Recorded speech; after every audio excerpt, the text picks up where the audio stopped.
Young Nigerians are leading the support for democracy in their country, and the Niger Delta continues to suffer with little help from their local governments. I'm Yasmin Vasugian, and this is the Gallup World Poll. Dr. Ngozi Okonjo-Iweala was Nigeria's finance minister from 2003 till 2006. She then became the foreign minister in June 2006. She resigned 2 months later and now leads the charge on public opinion polls in Nigeria. I recently had an opportunity to sit down with her to discuss Nigerians' perception of their country's unity and democratic institutions. 74% of Nigerians said that Nigeria should stay together as one country. And very interestingly, the Niger Delta, where people have been saying, oh yeah, they want to split off, they are fighting the rest of the country because of, the resources and the poverty and so on.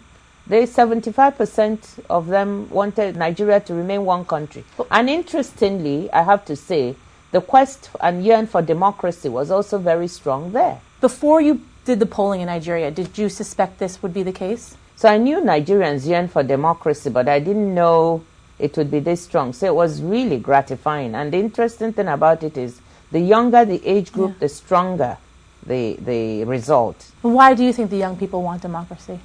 I think because, one, we are living in a more diverse and globalized world. People want a voice, and I think democracy is the best form of government. Young people see that they want a say. Democracy is a unifying factor in Nigeria, but so is the Niger Delta, the most volatile, impoverished area in Nigeria.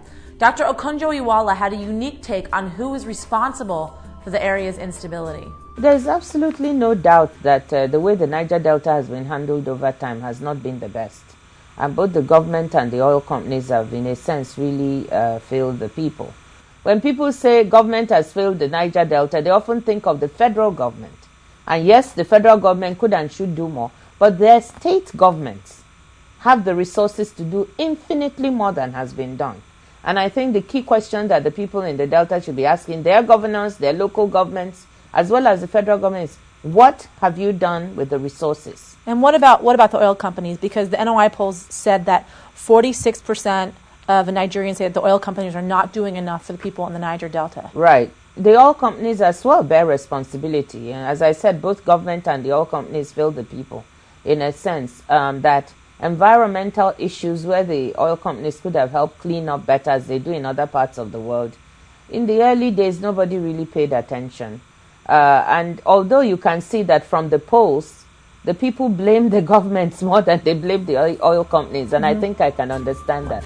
Earlier this year, Jo-Iweala was elected the new president of Nigeria.